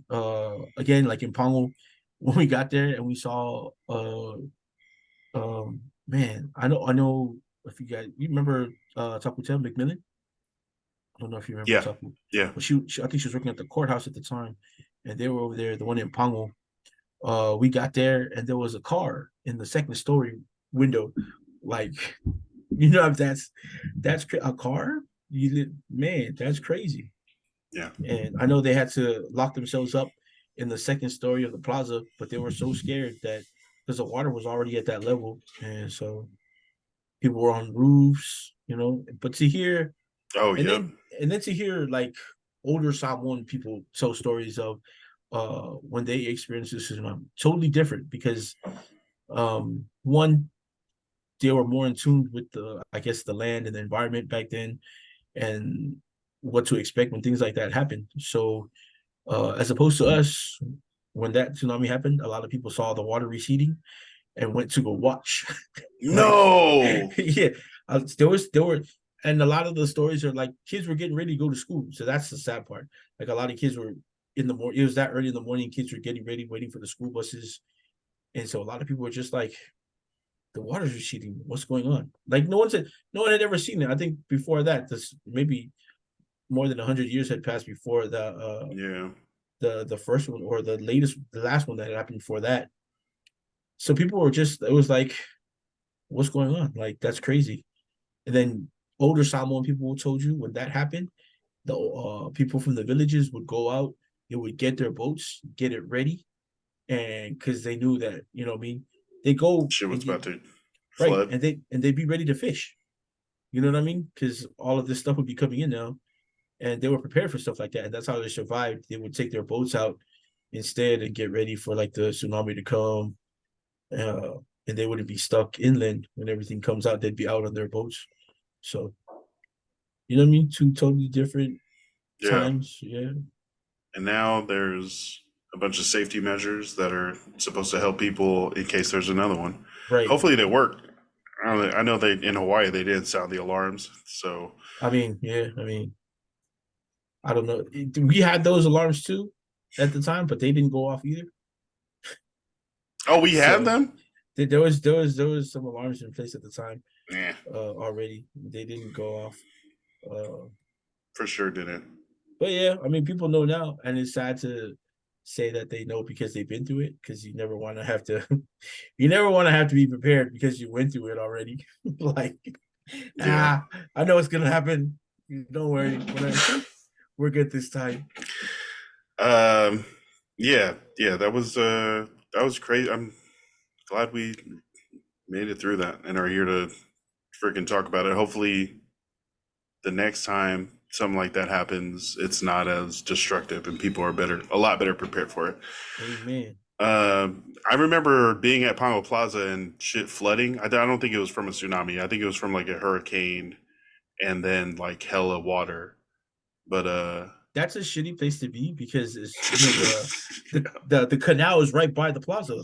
yeah. So if it's heavy rain and all of that's coming down from the mountains, from the village itself, that canal that's right there next to the plaza, that's gonna fill up fast because not only is it coming from up top, but it leads to the sea. So that's also coming in, and that's gonna be flooded real quick. Yeah, that's probably why it floods. It flooded so quick is because that canal is right there. All right, it is Draft time? yeah, I just drafted Justin Jefferson. Oh, hey. Um, yeah, I'm in there. Don't worry. These guys How are freaking many- texting me. They're how like, "Are you many, gonna pick?" I was like, "Yeah, I did already. Don't worry about it." How many players in your league? This is a 12-team league. Oh, not bad. 2 keepers each year, and Oh, you nice. you can keep a player for up to 2 consecutive years. Nice. So yeah, if it's I don't pick for like another 24 picks. I'm first overall, so I got to wait for it to come back to me. Yeah, let's do any other topics that we need to hit before shout outs? No, but I did find out that the J for Cordell Patterson Okay, stands for Joker. Hey. got it. The Joker, Joker's wild. all around guy, the guy that can do it all. We don't have a spot precisely for him, but we're gonna give him the wild card. Right. We've also established that there's a new name for him. He's the jack off of all trades. The Jack jack off. off, the jack off trades, the jack off all trades. It's the last week before football season. Do you guys have any crazy takes you think are going to happen, but you haven't really yelled out a lot because you think it's wild? Ezekiel Elliott's going to lead the league in rushing. Oh, What? shit. That is crazy. He's gonna revive his career. They just cut. They'll have one quarterback on the roster. Would you think he's going to be a quarterback? No, they're just gonna run it now. Oh, Mac Jones is Wildcat. just the hander offer. Ramondre Stevenson at some point is gonna see the winning the starting running back job. Right. Hey, Hey, the starting running back job to Zeke. Van Jefferson is gonna overtake Justin Jefferson as the leader receiving in the NFL. The goodest boy. Coda says hi. Hooray. Like your album cover, boy. Yes, sir. Mo bless, sir. I think DK is going to break the single season Seahawk touchdown record set by Doug Baldwin in 2015 of 15 touchdowns. I don't think that's hard, but I mean, the 15 touchdowns, that's a fucking lot. No, that's a lot. Man, Yeah. You know what? That's crazy that it's Doug Baldwin. I almost would have thought it would be Steve Larkin. Me too. That's what I thought. But yeah, looking a little closer, I found that it was Doug Baldwin. And so I think that he can get 16 or 17. And I think that would be crazy because I drafted him in like most of my leagues. So I gotta be one of mine. Definitely. Hell yeah. Let's hope for that. Yeah. Fuck, I don't know. I think, man, I had 2 different ones for this right now, but I forget them both. Justin Herbert's not going to be injured this year. I'm hoping for that. I think that's going to be crazy. I think if all the Chargers play all their games, like if people don't miss a bunch of games due to injury, we're going to make the playoffs easily. I confidently think that if everyone just doesn't get hurt like last year, and that's the reason we lost last year, it's because we didn't have a full team last year, and we gave up 27 points. Really? That is a wild take. If we just if we just have everybody, we're gonna be all right. I'm starting not to like the energy around Brandon Staley. More people are like, he just goes for it on fourth down. He's not really a good coach. And I'm like, I think people respect him, and he's like upfront about shit. He's like takes responsibility for the losses he's had recently. I think it's good, but I don't know, starting to get some crazy vibes. It's good when you don't lose as much. Yeah, when you true, don't have to take as much responsibility, it's cool. Like, it's cool that you do take responsibility, but I wish you didn't have to do it so often. If the Chargers just win, we'll be all right. I feel it. Yeah, that's what we got for this week. Thank you to everybody for listening. Shout outs before the first week of football. Mike, you want to start us off? You got any shout outs? Yeah, shout out to, well, this is kind of sad. Former Buccaneer wide receiver Mike Williams had a steel beam fall onto his head and killed him. That's crazy. What? It just happened 40 minutes ago, was released. Not the Chargers, Mike Williams. No. Right, Former USC also? No, Syracuse. I thought the UFC, Syracuse. there's like 4 Mike Williams. There's Syracuse. He was pretty good at Syracuse. Yeah. Rest in peace to his to him and with his family, condolences, all that. Also shout out to all my fantasy teams. I hope that you guys all do well. I tried to draft as many of the same players as I could. It was actually really hard, so I didn't get that many. Mostly just DK Metcalfs and T Higgins. Those are like my 2. Yeah, so shout out to all my fantasy teams. Shout out to your guys' fantasy teams too. I hope that they do well in all the leagues that I'm not a part of. That's all you can hope for. Yeah, we got the pod league coming up. We're gonna do a special league where the winner gets to donate, some of the money. All of the money? I don't know. We're gonna see what they decide to do, but it's gonna be a small league where at the end of the year you can decide to donate some of your winnings to an organization, family, charity. Hopefully we can see if we can get some people to match it. See if we can do something big for the holiday cheer league. You want to? Nora, you want to say hi? Hello. I have a special organization I'm donating to this year. It's to the dinner for Nora organization that I will personally be a part of. Probably just be me and the lucky little lady Nora. Will be eating anywhere of her choice. So you say bye-bye. Bye-bye. Book is the little baby is leaving. Have a good night. I won't hold it against you for picking me 14th. Uncle Forrest's not mad at you for picking him first last. Your dad reversed it on purpose. Yeah. I knew she was going to pick Forrest first. We had to go backwards. I knew it. Hey, man, shout out. So when the season starts, I contacted my sisters, actually my cousin, her husband. First of all, my sister Pele Adesanya, her husband is the head coach of Leone High School football team this year. He was last year as well. So I contacted them and I told them if they wanted to highlight one player like every week, not necessarily, or a sports person from American Samoa, and we could talk about them, probably get them some exposure on the show. So hopefully we can get that rolling by next episode. But shout out to the American Samoa Athletic Association, which football starts this weekend. If you guys are from the States and understand football in Texas, it is that deep in American Samoa high school football. For a long time, it was one of the premier ways for kids to get off island, not just to play football, but to get an education off island. It's so much bigger than that right now because, gosh, these kids are so talented from back home, and they put their heart and soul into playing football out there. So, shout out to those kids who are starting their seasons. All the coaches out there, the time and effort that you guys put into. Shout out to you guys. Special shout out to Marist, my high school.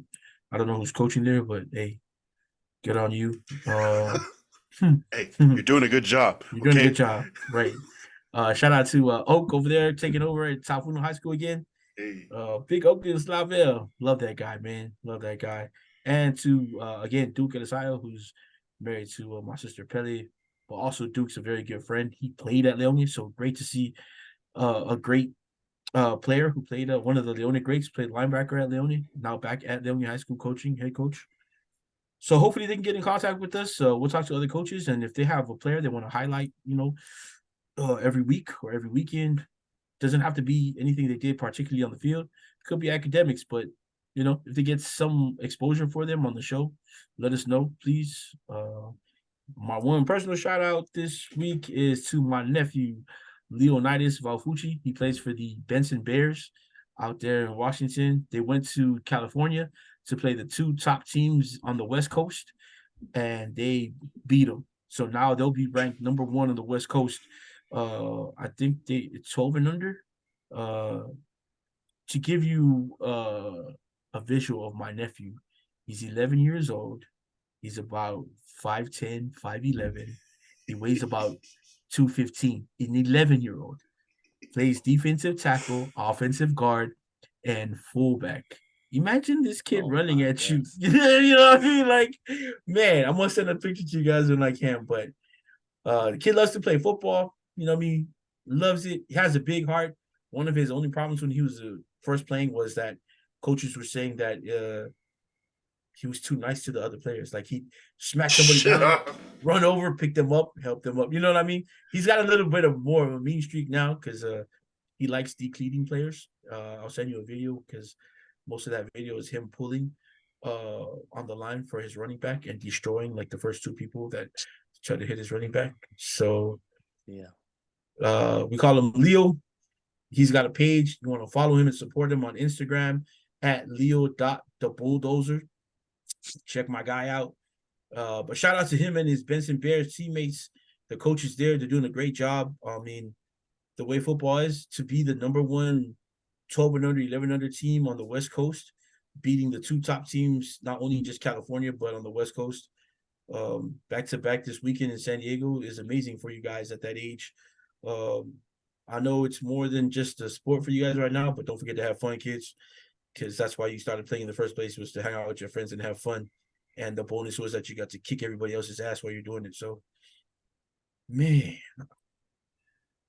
just gonna be great to see what he turns out to be, no matter what it is. So, love you, my guy. I'll see you in 2 weekends from now when I drive back up. It's my sister and my brother-in-law's son, Adela and Ali Ivalfusi. If you need tattoos as well, you need to get inked, hit up my guy at Lee's Ink on Instagram. He works out of Paca, Polynesia, and gosh, I forgot the city, and it's close to Auburn, right around that area. But Paca, Polynesia, look him up. I've got multiple tattoos from them. If you know me, I have a bunch of tattoos, so a bunch of them are from him. But shout out to you guys for raising a great son, great kids. Again, shout out to you, my guy, Leo. Let's get it. Bro, 5'11", 215, 11 years old? He might be more than 215. Bro, it's funny because I walked into the house the other day, and I mean, I'm like 5'9", so I expect these kids, they're both, my sister and her husband are, my sister's probably about 5'11", her husband's about 6'1", so I expect their kids to be taller. Their oldest daughter plays volleyball. She's also a junior at Fife High School. She's like 5'9", 5'10", so. But I walked into the house, I was talking to my sister, and the door opens behind me, and this giant of a kid comes to give me a hug.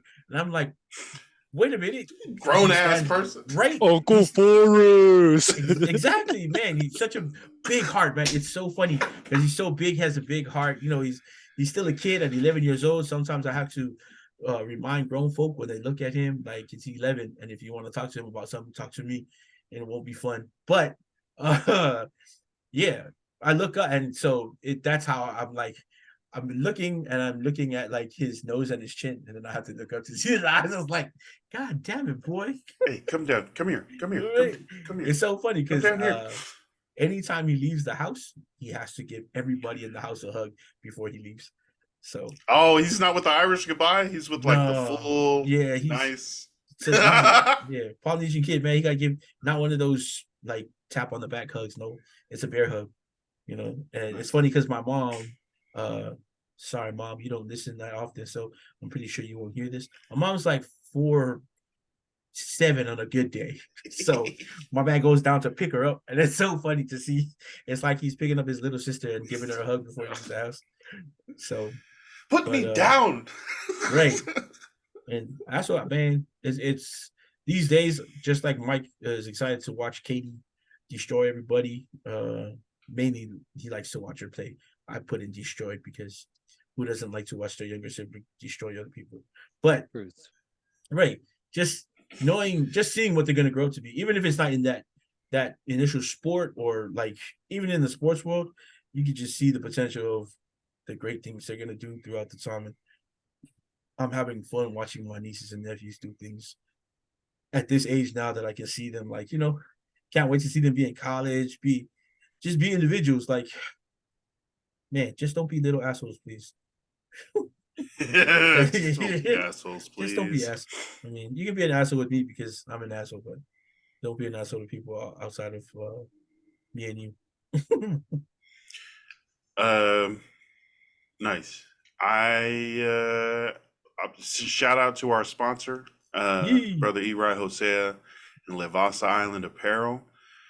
They just did the Polynesian Days Utah Festival last Saturday, or Friday, Saturday, and Monday. Looking forward to catching up with them and hearing what it was all about.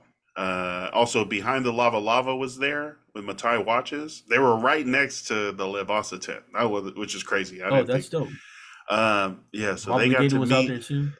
Oh, Mobligated was there in Utah. They had some of they filmed some of the stuff. Nice. See, dope to see those vendors and organizations getting together and really still being out there consistently. That's dope. Also, Va and Eri sending me or tagging me in their story of mixing Hennessy with Otai. Bro, yeah, I saw that. I was like, Hennessy. So we just mixing anything. Yeah, we're just mixing anything now. Anything is possible. That little Henny Otai. I was like, oh, this man is figuring things out. Shout out to who else? Shout out to Frack Pack, Jacob Afoa out there in Boston. Manoa Poke. I remember someone calling him the one-eyed samurai back in American Samoa. The one-eyed samurai. I think he does. Yeah, what is missing an eye? Yeah. Yeah, good peoples. He's actually not. He's not going to be in the fantasy league, but he's saying he's down to jump on the pod. I put a bunch of hell yeah there. So yeah, definitely got to get them and their whole journey out there in New England, right? With the Pocket Shop. Who else do we got? Shout out to Mac. Mac's going to be in the Holiday Cheer League with us. Shout out to Mac and Mena. Baby. Last Saturday with Mac, that last San Francisco episode, and DJ Khaled's tribute to 50 years of hip hop. Fee. Fire. It's a fee. It's a fee for a reason. Shout out to Fee. It's a Fee Music. Killed, both of their performances. Young AV. Yeah, it was a dope show. I know they last Saturday just put out their episode 3 update. So make sure you're following at Last Saturday Late Show or Mac.Moly for updates there. But yeah, just dope stuff. Shout out to Justin Herbert, who's not going to get hurt this year. Let's go. Let's go 10. That's I might put some money on an MVP a year for J Herb, just because that's gonna need to be the storyline for the Chargers to make the Super Bowl. Amen. And to put the team on his back, which he's gonna do. Yeah. If you build it, they will come. Shout out to whoever created fantasy football. Hey, shout out to our commissioners out there too, man. Bro, shout out to our Yo, Even if though they're finessing me out of the first pick. Shout out to all hey, the commissioners out it's there. a lot of work. It's a lot of work putting all the collusion and rigging together and trying to keep a straight face so people don't question it. But we got one of the best commissioners out there. All Have you right. ever? What happened? Oh no, I was saying, go ahead. Oh, Sorry. no, you're good. I was gonna say, Lance gives us weekly updates. I've never been in a league where That's the Lance, best. man, he does like numbers and stuff, and he gives us like weekly updates. He gives us things sometimes that we're like, we don't need that. Then you go back and look at it, he's like, oh, maybe I should have listened to him. So it's you like, know, oh, I needed 12 points from right. this guy and Yahoo this guy. has the Chat GPT now to make everything, all those I hate it. rankings and I hate it. Oh, matchup shit. like it. recaps. Chat That's funny. GPT. No Yeah. shout outs to the Chat GPT who gave me a fucking F. No kind of like they didn't know that it was a super flex league or that I had a bomb ass keeper, Kevin Walker or Kenneth Walker in the 14th round. Like, no, yeah. They were just like, yeah, that was a comedy of errors. And I was like, what the fuck? This is horseshit. I'm sure if you got a good grade, it was yeah. Hey, these guys are killing it. Yeah, shout out to definitely Forrest and Mike. Appreciate you guys being on. And also to our listeners, thank you guys for listening. Happy hope you had a great Labor Day weekend. But you're back to work, back into the grind. Don't wear white for the rest of the year. What else we got? Yeah, that's about. One last request to anybody who's coming back to the Portland, Vancouver, Beaverton area. If you are coming back from Hawaii right now, let me know. All I need you to do is stop at 7-Eleven to pick me up a few musubis. I'm so sorry, but I'm feeling the withdrawals right now. I just need 2 teriyaki, 2 katsu, and 2 fried rice kimchi musubis, please. You know what we need to do? You know, the fans, the listeners were like, right. All right, we got through a whole episode and we didn't they get hungry. They didn't talk I'm about sorry. almost, guys. Sorry. I picked up Noan Wainona from the airport last night, and I had forgotten to ask them to grab it because they were enjoying their time after their wedding, so I didn't want to be a dick and be like, "Hey, you want to stop by 7-Eleven?" But as soon as they got off, we started talking about. It had almost gotten out of my system, but then we did a whole recap on the car ride home. They were talking about their food, all the stuff they're eating, and you were like, "Oh yeah." And then Wait, can you guys bet do you have to bet at like a casino, or can you guys have like the app and bet in Oregon? No, we can. Yeah, in Oregon, I think you can bet on that. DraftKings?